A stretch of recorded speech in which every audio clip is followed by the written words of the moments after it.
ਕੁੜੀ ਹਵਾਈ ਸੈਨਾ ਦੇ ਵਿੱਚ ਵੱਡੀ ਅਫਸਰ ਬਣ ਗਈ ਤੇ ਅਫਸਰ ਬਣਨ ਤੋਂ ਬਾਅਦ ਪਹਿਲੀ ਵਾਰ ਕੁੜੀ ਆਪਣੇ ਪਿੰਡ ਪਹੁੰਚੀ ਤਾਂ ਪਿੰਡ ਦੇ ਵਿੱਚ 1 ਦਰਜਨ ਤੋਂ ਵੱਧ ਪਿੰਡਾਂ ਦੇ ਸਰਪੰਚ, ਪੰਚ ਤੇ ਹੋਰ ਵੱਡੀ ਗਿਣਤੀ ਦੇ ਵਿੱਚ ਜੁੜੇ ਪਤਵੰਤੇ ਲੋਕਾਂ ਨੇ ਢੋਲ ਵਜਾ ਕੇ ਤੇ ਫੁੱਲਾਂ ਦੇ ਹਾਰ ਪਾ ਕੇ ਤੇ ਫੁੱਲਾਂ ਦੀ ਵਰਖਾ ਕਰਕੇ ਕੁੜੀ ਦਾ ਸ਼ਾਨਦਾਰ ਸਵਾਗਤ ਕੀਤਾ ਤੇ ਇਥੋਂ ਤੱਕ ਕਿ ਕੁੜੀ ਦੇ ਗਲ ਦੇ ਵਿੱਚ ਲੋਕਾਂ ਨੇ ਪੈਸਿਆਂ ਦੇ ਹਾਰ ਵੀ ਪਾਏ ਤੇ ਅਫਸਰ ਬਣਨ ਦੀ ਖੁਸ਼ੀ ਮਨਾਉਂਦੇ ਹੋਏ ਲੋਕਾਂ ਵੱਲੋਂ ਲੱਡੂ ਵੀ ਵੰਡੇ ਗਏ। ਦਰਅਸਲ ਪਠਾਨਕੋਟ ਦੇ ਪਿੰਡ ਦੁਲੇਰਾ ਦੀ ਰਹਿਣ ਵਾਲੀ ਰੋਹਿਤ ਇਮਾਨ ਨੇ ਗ੍ਰੈਜੂਏਸ਼ਨ ਪੂਰੀ ਕਰਨ ਤੋਂ ਬਾਅਦ 에ਅਰ ਫੋਰਸ ਕਾਮਨ ਐਡਮਿਸ਼ਨ ਪ੍ਰੀਖਿਆ ਪਾਸ ਕੀਤੀ ਹੈ ਤੇ ਇੰਡੀਅਨ 에ਅਰ ਫੋਰਸ ਅਕੈਡਮੀ ਦੇ ਵਿੱਚ ਸ਼ਾਮਲ ਹੋ ਕੇ 2 ਸਾਲ ਦੀ ਸਿਖਲਾਈ ਲੈਣ ਤੋਂ ਬਾਅਦ 16 ਜੂਨ ਨੂੰ ਉਸਨੇ ਟੈਸਟ ਪਾਸ ਕੀਤਾ ਹੈ ਤੇ ਹੁਣੇ ਹੀ ਉਹ ਆਪਣੇ ਘਰ पहुंची है।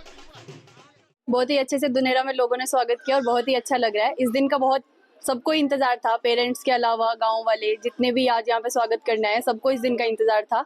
मैंने जुलाई 2023 में एयरफोर्स एकेडमी ज्वाइन की थी फ्लाइंग ब्रांच में। उसके बाद मेरी ट्रेनिंग 1.5 साल की थी। उसके बाद 6 महीने का मैंने वेपन कोर्स भी किया है।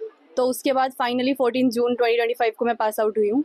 सो ये बहुत ही प्राउड की बात है, ना सिर्फ मेरे लिए और पेरेंट्स के लिए बल्कि पूरे गांव के लिए, पूरी डिस्ट्रिक्ट के लिए, सबके लिए बहुत ही प्राउड की बात है। और मैं आने वाली जनरेशन को भी सिर्फ यही इंस्पिरेशन देना चाहूँगी कि वो ज़्यादा से ज़्यादा डिफेंस में जाएं, क्योंकि पंजाब में वैसे भी सबसे कम रेशो अभी डिफेंस में देखा जाए तो पंजाब का ही है। तो हम लोगों को ये रेशो को जो है वो बढ़ाना है ताकि हम भी यूपी हरियाणा के बराबर आ सके फौज में। और भी सेक्टर थे जाने की, डिफेंस को ही क्यों चुना? क्योंकि मैंने बचपन से ही, जैसे पठानकोट में एयरफोर्स स्टेशन है तो मैंने काफ़ी सारे जहाज यहाँ पे उड़ते हुए देखे थे, तो मुझे हमेशा से फ्लाइंग ब्रांच का ही शौक था। तो मैं इंडियन एयरफोर्स ही चूज़ करना चाहती थी, क्योंकि आर्मी में भी फ्लाइंग है लेकिन इतना एक्सपोजर नहीं है जितना एयरफोर्स में है। इसीलिए मैंने एयरफोर्स को चूज़ किया था। मुझे क्लास 8 से ही एयरफोर्स में जाने का शौक था। उधर रोहित इमान के पिता के मुताबिक उन्होंने धी ने अपने बलबूते ते यह अहुदा हासिल किया है ते उन्होंने पता तक भी नहीं सी कि उन्होंने धी आखिर कर की रही है ते उन्होंने अपनी धी की इस प्राप्ति से मान महसूस हो रहा है। बहुत ज़्यादा प्राउड फील हो रहा है। और ये मेरी बेटी रोहित इमान रोज़ पब्लिक स्कूल में पढ़ी है +2 तक, और उसके बाद इसने ग्रेजुएशन KMB में की है।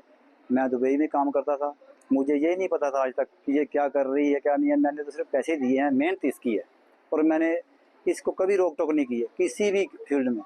जो इसने बोला जो करना है मैं इस पर विश्वास रखा, आज इसने वो विश्वास मेरे सामने ला के खड़ा कर दिया है। और देखो, मैं तो मुझे यही नहीं पता था कि कर क्या रही है ये, लेकिन इसने मुझे उस टाइम बताया जाके कि मैंने FCAT का टेस्ट क्लियर कर लिया। भरने के टाइम पे नहीं बताया, मुझे तब पता चला जब इसने FCAT का टेस्ट क्लियर कर लिया, SSB के लिए जाना था।